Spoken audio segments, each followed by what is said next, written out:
Today I'll be telling you about how you can get scholarship in Dalhousie University, which is located in Canada. And I will take you through the steps to get admission and how you can find a university. This gives the opportunity to apply without certain criteria like submitting test scores and all that. So I will show you briefly on the application process, then we'll talk about the scholarship process. But these are just some of the statistics. You can see they have over 200 programs, and they are one of the top universities in Atlantic Canada, and they also 12 in Canadian University, and they've got over 155,000 alumni, and they have good rating sustainability and over 210 million in annual research fund administered. So it means that annually they spend over this money. So that gives the opportunity if you're doing a research program to get fully funded scholarship or partially funded scholarship. So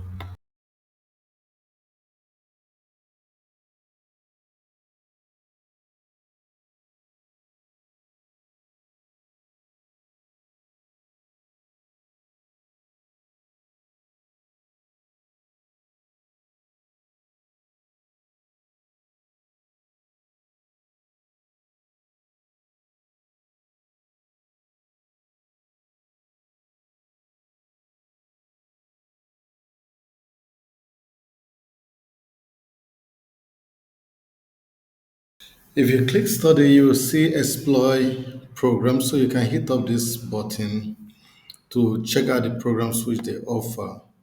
And if you come here, you can see undergraduate and graduate professional and professional programs. So I'll just click the graduate programs.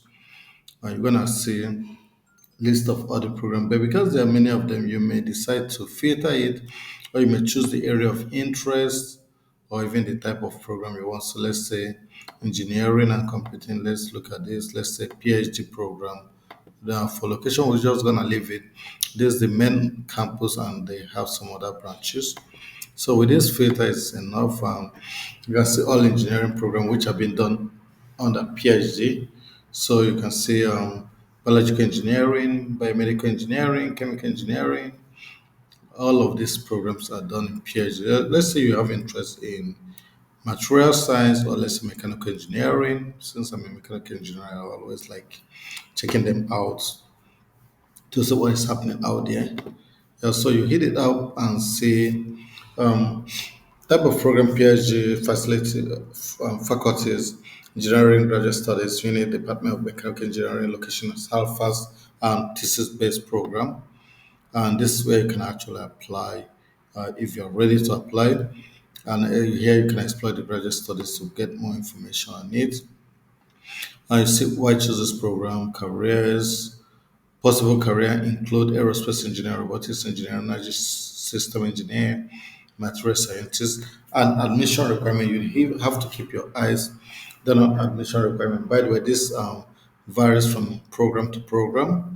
So you can see program specific admission requirement. That's what you need to hit up. You can also learn more about admission requirement for international students. So let's check out the program specific admission requirement. Okay. Yeah. So now, when you open it, you're gonna see very specific information. There are two. I mean, PhD. You can do PhD in mechanical engineering or PhD in material engineering under this department. Okay. Yeah. So you're gonna see the specific requirements. So let me just click program requirement where it's being summarized. The PhD degree requires four graduate level courses. All courses required to meet the degree requirements are considered essential courses and will be so designated by the supervisory committee. Any course taken in excess of the requirement are subjected or subject to approval by the supervisor. These courses will appear on students' transcript as regular courses. A PhD degree candidate must pass all graduate level courses with a grade of at least B. Graduate students are allowed to repeat only one course during their program. So if you're doing this, you must get at least a B, which is like a 60. Okay, graduate students are not eligible to write supplementary examination. Transfer credit from other universities will be considered as a on case by case basis. PhD candidates are also required to pass a minimum of two written and one oral comprehensive examination, which normally takes place before the end of the second year of study. Students who receive a fail on the comprehensive examination will be asked to withdraw. Okay, all PhD candidate must pass on oral examination of her or his thesis project after this is being submitted in satisfactory form and in accordance with the Faculty of Graduate Student Regulation. These are specific requirement to get this done. And for length of study, this can vary within 4 years and can even get up to 5 years. Okay, it takes about 4 years for completion. Yeah, and there are seminars being required as you go through it and all that. Okay, but let's look at the admission requirement anyway. Yeah, for thesis based research, master degree from for this PhD, you need a thesis-based research master's degree from a recognized college of or university. Minimum entrance GPA is 3/4.3, equivalent to B at the Dalhousie University. So you need a strong 2-1 for you to be admitted. Yeah. Then you need to seize official copies of your transcript from all previous university, graduate and undergraduate, from the all institution attended. You also need two letters of reference submitted either electronically or by email, a full curriculum vitae highlighting your personal academic work and research history, okay, publication awards, scholarship and extracurricular activities, a statement of research interest not exceeding 2 pages, explaining your research interests, possible research topics, and ideally listing potential supervisors that you may or have already spoken to. Okay, yeah, this is quite important. In some cases, in some courses, they can pay you, but in most of the courses, you have to write to get your supervisor safe. And for English language proficiency, you need TOEFL at least 580 or 237 for computer based and IELTS 7.0 at a minimal to get admitted. So these are things which you need to have before you could be admitted into this program. Now, I'll take you through the scholarship page. You can hit admission, and when you hit admission, you can just hit let's go admission. I can go to scholarship and financial aid. So if you do this, you're gonna see all the scholarship which are available. You can see scholarship, bursaries, student loans, okay, and work and study, money management, financial advice. Those are a number of things you can access. But then let's go to scholarship, explore your scholarship options. So if you hit up this, you're gonna see the options you have to apply for scholarship. So each year, millions of dollars in scholarship award, bursaries, and prizes is distributed through the registrar office to promising the wholesale students. Now, look at the criteria or the different options rather available. High school applicants, current undergraduate students, faculty of agriculture students, graduate and professional students. So for you, this is what you may be looking at if you're going for masters, if you're going for undergraduate, and apply.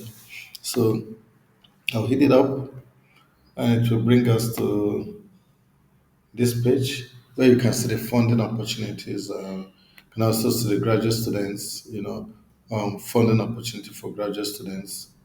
That is for those who attend the agriculture and graduate student. So, and other graduate, as a graduate student rather. You can see for the destined tree, forget of destined tree, you can contact them for um, okay, for scholarship programs which they run. These are faculty-based scholarship like law and medicine. But just go back to funding opportunity where you can say generalized information for everyone who is applying to this program, and you're gonna see things that will help you to apply. Yeah, you can see find your scholarship, get the support you need. So you come back here, student for global pursuits, fueling diversity, scholarship application process already accepted an award, blah blah blah. So now these are in-program students. Okay, so this gives you depending on the courses you're doing. For example, some of these courses will tell you yes, it is applicable for masters by thesis or any masters or doctorate and others. So can see this is available for master's students, doctorate students, um, but not as available for Canadians. It's for international students for RANI. So you're gonna be keeping your eyes on where you see international years. So for example, this shows is available for international students, so you can actually access it and check it out. See all these ones which are available for international students, you can check them out. Okay. Yeah, there's actually a filter for this. Yeah, this is the filter. So you can just come here and say scholarship for international students. So you don't really need to be afraid whether it's for you or not. This is for scholarship for PhD students, for master students. So this filter helps you to just check what you need. So let me go for international students. So if I do this, it gives me this page where I can see all these different scholarship. Yes, Mowed Prize, Abdul Majid Badr, and you can see a highlight of it. This is Canadian or international student 1005 one time, so it's not a serious scholarship, right? And you can see this for Iranian students preferred for everyone, but preferred Iranian students. So if there are more Iranian students, they will get a scholarship. This $40,000 per year for 2 years. So that is the kind of scholarship you need, right? Yeah, so you can still go along the line. See, this for Chinese, and let's just go down. So you can see this is 4,000, dollars, depending on which of them. Yeah, let's go down. Kilam International Research is $6,000. Kilam Postgraduate Pre-Doctoral Scholarship Level 2 is 42,000 per year up to 3 years. So this is for if you are doing PhD, this is also good for you. Yeah, so we'll go down. Yeah, this Nova Scotia Graduate Scholarship for Master's degree, 10,000 per year, and this is 15,000 per year for Nova Scotia Graduate Scholarship Doctoral. So you can see the different scholarship award, right? So based on that, you may decide on which one to apply to, and depending on what course you're studying, also not just according to the amount you see there or your interest. Like Venia Canada's graduate scholarship, Canada graduate scholarship is 50,000 per year, up to 3 years. So if you hit it up, it's gonna open up the scholarship link for you. Deadline is Friday, September 27th, which means for this you will not meet up, okay? It's for people who might have already finished the application. So when you see the value is 50,000 annually for 3 years. Scholarship type is entrance and in program for both people who are just applying and those who are already studying, and it's for both Canadian and international students. You can see the description for the scholarship and eligibility criteria. They need you to be pursuing doctoral studies. You may have already started your program or will begin your program in the future. Canadian and international students are eligible. You must be nominated by Dalhousie. Selection criteria considers academic excellence, research potential, and leadership. Okay, so this is the overview of the scholarship. You need to submit your application through ResearchNet by the host institute deadline. Your application will first be reviewed internally before it is determined whether you will be one of the host nominee. Then you can find complete application nomination instruction on Vania Canada Graduate Scholarship website where you're going to apply for this. Okay. Yeah, so let's just check out another one. You can see here, you can also filter this by current student, postdoctoral research, or that. Let's check out another one. Yeah. I will just check out, let's say this Killam pre-doctoral scholarship level, Masters 1 and level 2 is for doctoral. Yeah, so um, you can see the value is up to for 2,000 per year plus 2,500 towards international tuition fee and relocation allowance if applicable. And the grade level is thesis based masters or doctoral, okay? And it's applicable for both local and international students. There's a description. I don't want to read all this, okay? You can just read the description. Yeah. So it gives you 42,000 per year or 14,000 per term. It depends on how you're gonna pick up the money. Okay, non-paid interruption of award. These are just information you need to. But look at the eligibility criteria. Award are open to both Canadian and international students. If you are applying for a master's level award, you must not yet have begun your master's program to be eligible. So if once you've started, you can't be eligible for masters. If you're applying for PhD program, you must have spent less than 24 hours. So if you have spent 2 years, you're not gonna get it. But if you have spent less than 2 years for PhD program, you can get this award. Okay, and you must also apply for funding from relevant provincial or national and or international agency such as NSARC, blah blah blah blah. So you have to do that for you to be eligible. So this is the application overview. You know, it's been done through harmonized scholarship process. So you can click here. See, you offered an award, you must take it up in earliest possible time. If you don't take it up and you start what is it called? You start postponing your admission, that's what we call it, then you may not be eligible to make use of your scholarship. So that's quite important for you to know. And you must also apply before the study deadline, otherwise you will not be eligible for this scholarship. So guys, this is about how to get scholarship in Dalhousie University. A lot of scholarships are currently open and accepting students who are offering to go to Dalhousie University. So I wish you best of luck if you are considering going to Canada to study. And I think this is an opportunity to explore. So, guys, if you find this video helpful, please do not forget to like it and don't forget to share it. Comment, let me know where you're watching from and tell me what degree you want to study, whether undergraduate, master's, or doctoral degree. Thank you very much, and I wish you the best of luck. Cheers.